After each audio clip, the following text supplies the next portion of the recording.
Hi, and welcome to Election 2021 for the Spirit of VMI.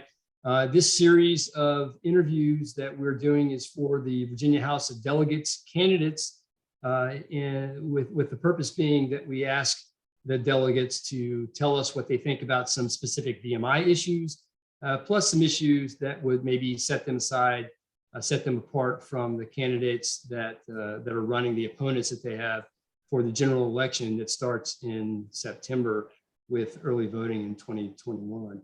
Today with us today is the House of Delegates candidate from the 73rd district of the House of Delegates district in Virginia, Margaret Kastelberg. Hello, Margaret, how are you doing? Hi, Matt. Thanks for talking with me today. Oh, thanks for being here. I've wanted to talk with you for a long time. We know a lot of the same people, and it's good to actually talk to you voice to voice, face to face. I've got about 11 questions that I'd like to ask you, and I sent you those questions beforehand so that you would be familiar with them. This is not, we're not playing stump the chump here, just trying to get some idea of where you stand on some specific VMI questions. And then we'll go into some other questions with specific stuff that I think may be important to the voter in your district, in your jurisdiction. The idea of these things is to provide you, the candidate, with something you can walk away with and use as in your media kit if you think that it went well, for us to use for our constituents, or not our constituents, but our followers and donors, to show them what we're doing with the money that they generously donate to us. And then to give those same people a battle management aid or a decision tool, so when they go to the poll, they have an idea of where their candidates may lie on specific issues. So if you don't have any problem, I'll just go ahead and dive right into it. Okay, ready to go. So Mary Margaret, have you been to VMI, to the Post, or toured VMI? I have, and I'm going to date myself here. I was there in the fall of 1981 as a guest of a very good high school friend to go to the opening hop. So I went and I signed him out, and then we went back to campus and for the dance, and went through the receiving line and met all of the appropriate people. And I think he wanted the commandant to meet his friend from Princeton. And anyway, we had a great time, met lots of his friends, and it was a fun time. Again, I'm dating myself. That was quite a while ago, but yeah. I didn't know you were at Princeton. So you came down from New Jersey for that hop? I did. Back then, I think we were one of the only schools that had fall break. So okay. It was, that just happened to work out that way. Right. So you got kind of exposed to some of the, I would say weirdisms, but sort of the unique characteristics of VMI that are, honestly, they're kind of endearing, but they're a little bit old fashioned. Even back then, we're a little bit old fashioned. Yes. So it's funny. So you know a little bit about VMI. You've been there. You've been exposed to it. Have you been aware of the mission statement of VMI? And if you're not, I can read it to you. I'm going to ask you what you think about it. Yes, I am. And I have, many friends who are alumni, a few family members as well.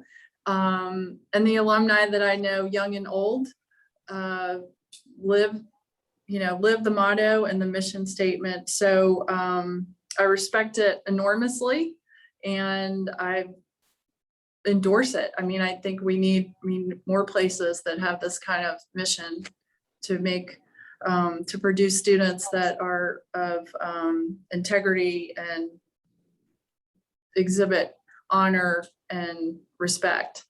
Not every alum does that. There are a few notable exceptions, but I think, I can pick one for sure. So what's baked into the mission statement is a statement: advocates of the American democracy and free enterprise system shall provide to qualified young men and women undergraduate education of the highest quality, through the unique VMI system of military discipline. So that kind of goes to some of the weirdisms we were talking about before, the things that make VMI unique, and that would make somebody who's hadn't been there, it may strike them as, wow, this place is more different than I would expect, because they're not dipped in it. But it's good to hear that you've had a good experience with the people from VMI. So Yes, thank you.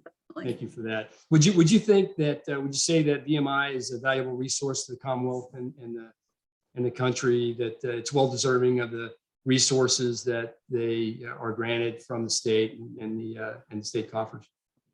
Absolutely. I think it's intentional in Virginia that we have very strong state universities, and they're a wide variety of institutions that provide different academic opportunities for students. And I think Virginia's been wise to invest so that every student's not the same, and every student's not seeking the same academic or postgraduate professional path.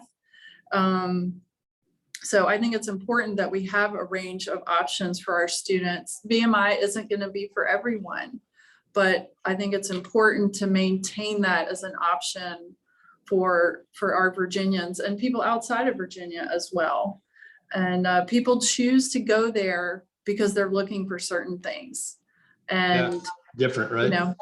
Yeah, and I think that's it's a long earned tradition and reputation, and that's what attracts people to the school.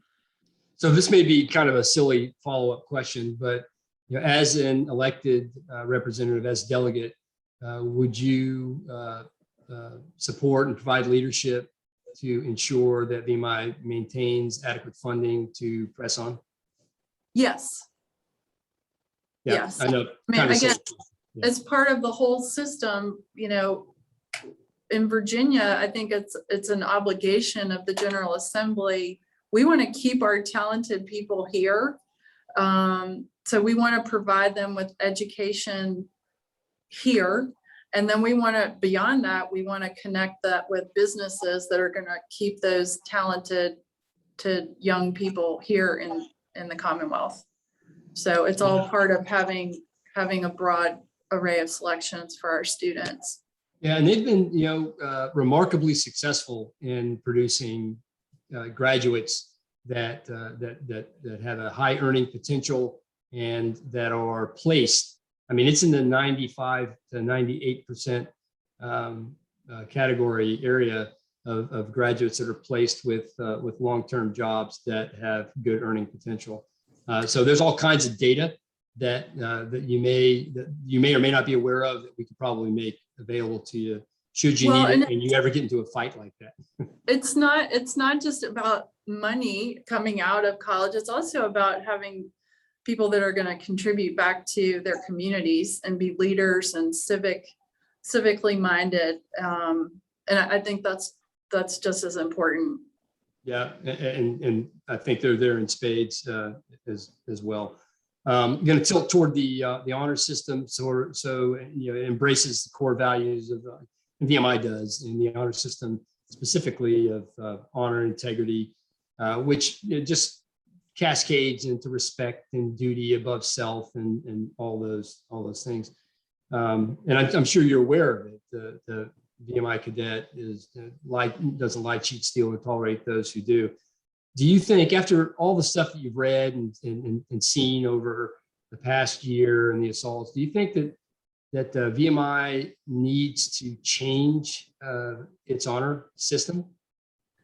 Well, first of all, I think it's important to say that having an honor system or an honor code in a school setting really sets it apart. Not every school does that. I was fortunate to go to a K-12 school that did. My children did as well. I went to UVA for graduate school, which also has an honor code, a little bit different than VMI. But I think, that is part of the tradition of the school. And one of the things that comes out of that is that people that attend VMI know, and they learn very early that there's accountability for your actions. You're 100% accountable for what you do. And I think right now in the world, we're seeing playing out in the highest levels of government in Virginia and in our country that there isn't accountability from our leaders. You know, we're watching what's happening in Afghanistan, and our leaders are standing up there and not taking any responsibility for it. And I think that we could use a lot more accountability in our government. And so I think you just first need to say how important it is. In terms of the finer points within the honor code, I know it's student run. And I think I would, if there are any minor changes here or there that might be warranted, I think that's really something for the students to decide. But in terms of the concept of the honor code and what it produces in terms of the graduates, wholeheartedly, full-throated, support it. Thank you for that answer. Yeah, it's a fundamental part of VMI. It's something that it's probably the thing that the cadets or alumni remember and talk about the most, other than their hops and their dances that they go to, and football games that we wish we won. But now. Yeah, I know, it's amazing. Yeah. So let's go. Let's see how it goes this year. We'll see. I hope so. Are you familiar with the state mandated Chev equity audit that went down? Yes. Okay. Yes. And so are you aware and or agree that a lot of the information, and I find it hard to even use the right words, data produced and trotted out by the media from the paper up in Washington was misleading and or incomplete data? Are you aware of that stuff? And is it something that strikes you like that? Yeah, I think any reasonable, fair-minded person that reads that report can see that it wasn't really a fact-finding mission. It was more of a political document. So yeah, I'm not sure that it was a true investigation and ultimate report. Okay, there's not a whole lot to talk about that, or you could pick it apart. There's all kinds of data points that don't make sense. And for the casual observer reading the executive summary, and if that's as far as they go, they would think VMI is in a horrible place. But when you look deeper, you find that the data doesn't bear that out. So I appreciate it. And obviously you had a look at that. That's something that may or may not come up, in future legislative actions. So it's good for a representative to know the ground truth on what that is. And we can provide data for you when you win your election, to help if you should seek it out. So professionally, you're a financial advisor and planner, I think. Is that right? Yes. Right now, I would imagine in your district, like in most places, that the prices of a gallon of milk and the prices for a gallon of gasoline at the pump are higher. Why do you think that is, and how do we fix it? Well, I think part of it has to do with we're paying some higher taxes. I think as a delegate, I would hold the line on increasing taxes. We're paying more gas tax, more scheduled to come. People are paying more in their electrical bills monthly, and that's more to come there. We've surrendered our autonomy in a lot of ways to some unelected, unaccountable commission in the Northeast to help set those prices for power generation. I'm not supportive of that. And I also think that we need to be better in Virginia and nationally too about how we spend the dollars that we have. and make sure, that we're being responsible with the money that comes from our taxpayers. I think, was it yesterday, the governor just said, oh, we have a $2 billion surplus. Okay, well, that's money that I paid in, that you paid in, and a whole lot of other people paid in. Sounds to me like we're paying too much in taxes. The broader economic issues that affect prices of the grocery store, some of that, well, a lot of that has to do with the way that COVID was handled, shutdowns and their supply shortages and transportation issues, people being paid to stay home and not work. So we don't have enough drivers and, to get goods from A to B. So a lot of that is, some of that is self-inflicted, I believe. Some of the broader economic forces, of course, can't be controlled entirely. Right. Okay. Well, thank you. So you've been out of necessity, knocking on doors, talking to people. Yes. And I'm sure you have a litany of different issues and items that the people want to talk about. One of the biggest that I've seen in Virginia is education, and anywhere from dumbing down the system to adding CRT to the curriculum in one way, shape, or form. What are you finding in Richmond as a big issue? Well, just to set the stage here in Henrico, we've enjoyed historically really strong, well-rated, well-performing schools. People move here and stay here because of the schools. It affects property values in addition to helping students, have better opportunities down the road. So schools are always a top issue. This year, I'm hearing a couple of things at the doors, and it's a lot of doors, by the way. It's the COVID issues, the shutdown last year, the virtual education, a lot of parents feeling like their students didn't learn, they're behind. How's that going to go this year when they're in a classroom, with students, at all different levels of achievement. If they're starting fourth grade, there are probably going to be some students that are reading at a third grade level, in the classroom, as well as people that are kind of up to where they're supposed to be. So that's a challenge that I'm hearing a lot about, and not understanding how are teachers going to deal with that in the classroom. The other has to do with the curriculum in terms of this proposal to reimagine math in high school. And the Virginia Department of Education put out materials earlier this year that detailed what they call the Virginia Math Pathways Initiative.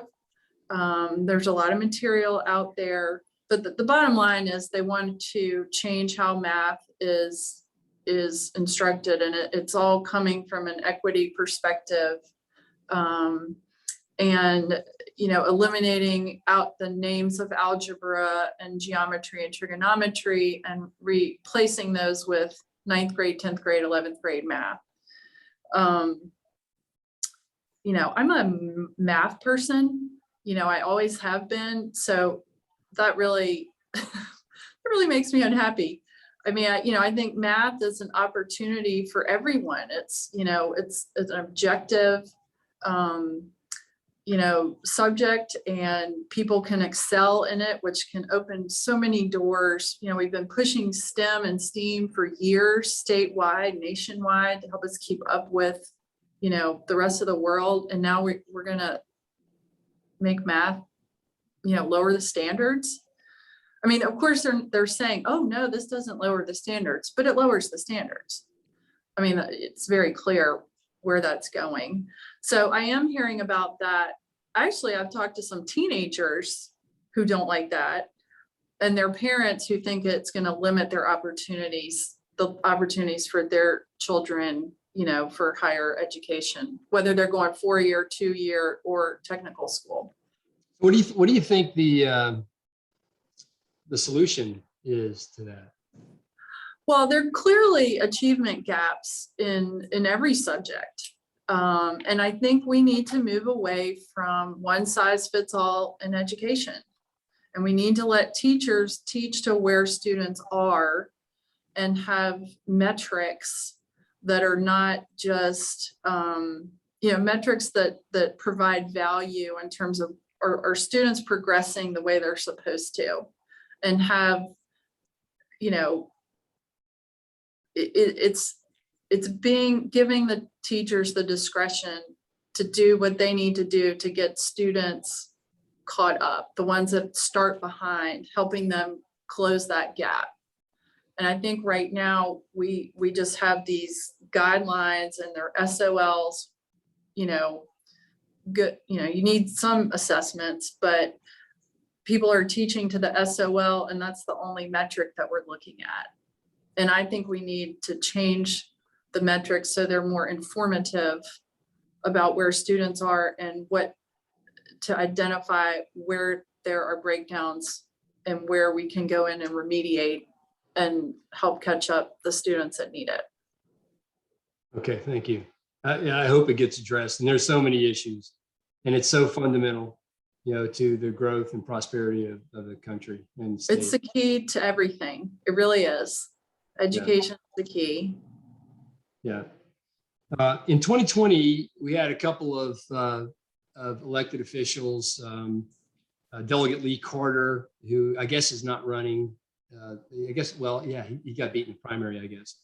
And Senator Dick Saslaw introduced a bill that would challenge the right to work laws that we have in Virginia. So with regard to that, do you support Virginia's provision in the code? I'm reading this verbatim here. Provision in the code of Virginia that prohibits any agreement or combination between employer and labor unions, specifically to make people who don't want to work for the union pay union dues. Are you familiar with that? And is that an issue? I unequivocally support Virginia's status as a right to work state. Yeah, I mean, you want Virginia to be attractive, right? It would be a critical issue, right? So we need to bring more businesses to Virginia, and so keeping the Virginia right to work will keep Virginia attractive. I think. Absolutely. Sounds like we agree. Law enforcement.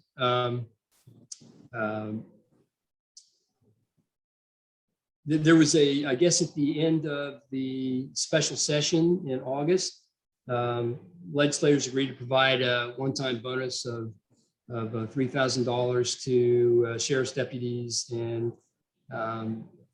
correctional facilities officers and whatnot. And honestly, I don't know what to think exactly about that. I don't know if that's enough, not enough, or if it's too much. I can't think you can't give them too much. But what do you think about this allocation of funds as a one-time gesture? I just wonder why local law enforcement was not included in that.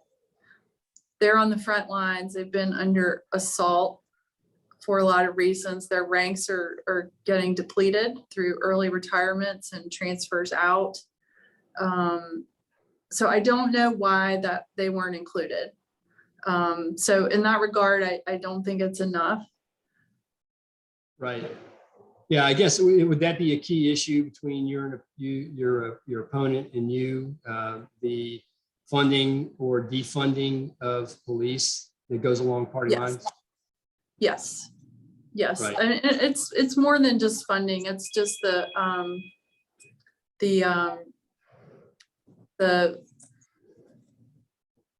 sorry, somebody was calling. The supporting them, feeling like the General Assembly has their back. There are other parts of it, the qualified immunity and some other issues. But yes, I would, they have a hard job and a really important job. And, we need to keep them in place, and we can go out and hire new people and maybe pay them more, but that experience is really, you can't replace that. If somebody quits or retires after 15 years, somebody that's new and goes through the academy you can't replace that experience and judgment that comes from being on the job. Right. No, I appreciate that. Only got 2 more questions for you, so we're getting closer to the end here. As an elected delegate, as a representative, what role do you think that you could have, sort of getting back to VMI stuff, and countering the Ralph Northam accusation stated that VMI exhibits a clear and appalling culture of ongoing structural racism? Is there any recourse? Is there anything you can do as a delegate? Well, I think as a delegate, there's an obligation to investigate or kind of cause an investigation to happen of any credible, serious allegation at a, state-run university, but it kind of has to escalate to the General Assembly. It has to go through the proper channels first. But I just, I'm puzzled that, he went to the school, he was an alum of the school for many, many years. Why that, if he really felt that way, why he never brought it up before a year ago or 2 years ago? I mean, I just question that. Yeah, that is it's funny. It's suspicious, and it doesn't look good. And we're not proud of that. So lastly, in addition to defending the goodness of VMI, what would you say that would be your first or top 3 things that you would do when you're elected for and with your constituency? Well, I think overarching, this wouldn't be an issue per se, but the overarching job is to serve the people that you represent, which means listening to them. We don't have now a representative that listens. I'm not sure what he's doing, but he's not listening to the people here. So that permeates everything that a delegate should be doing. But we kind of hit on some of the high points. Small businesses are the backbone of the economy here in Henrico and all across Virginia. So we need to be continuing to support them in good times and bad, because that's our bread and butter.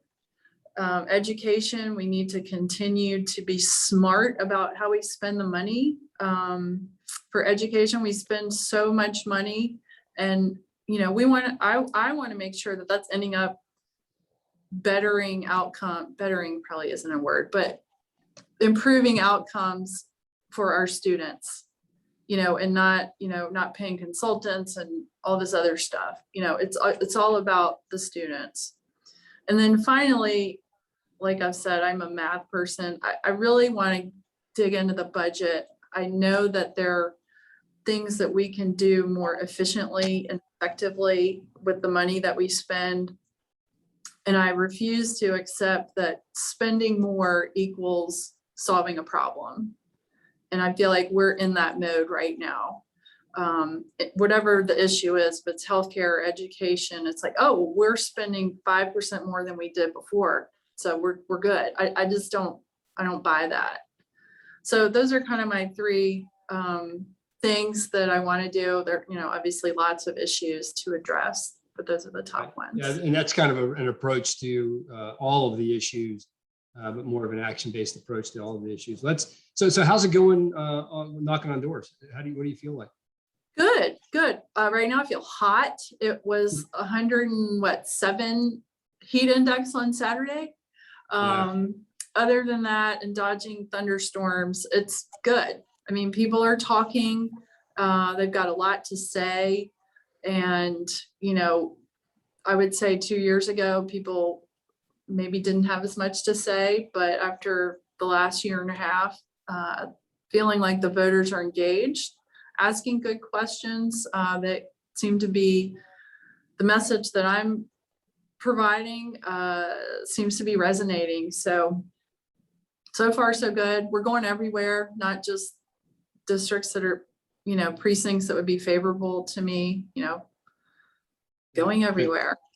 Good. Is there anything else that you would like to add as a kind of a fall away jumper? I say that too much, fall away jumper. I say it too much, but do you have a fall away jumper? I do. As a delegate, I will always do my homework, and I'm never going to outsource thinking for myself. I think I'm a good listener, and I think I can be a very good representative for the people of this district. Good. That's a tight message. Good. I got another tight message I'm going to ask you to say. Can you tell me that you think VMI is good? I mean, that's our saying, is VMI is good. VMI is good. Oh, that's awesome. We may clip that out and put it as a sound bite for us. So I think before we close, I'd like to tell you that we are officially endorsing you for the 73rd. Thank you. Well, you're welcome, and thank you for what you're doing and what you're standing for. And my goodness, if we ever needed it, we need it now. A voice of reason in the wilderness. So thank you very much. Thank you, Matt. And thank you for anybody else who's watching. And there will be follow on. We've got 6 candidates that we are endorsing right now on the 19th of August. So we're trying to get to them with these interviews, and Mary Margaret is the first of those. And we're going to endorse a lot more, but the fundamental 6 that we call them the big 6 that we're going after, Mary Margaret's the first. So thank you for serving that purpose for us, Mary Margaret. Thank you. I appreciate the opportunity, and it was good to talk with you. Well, you too.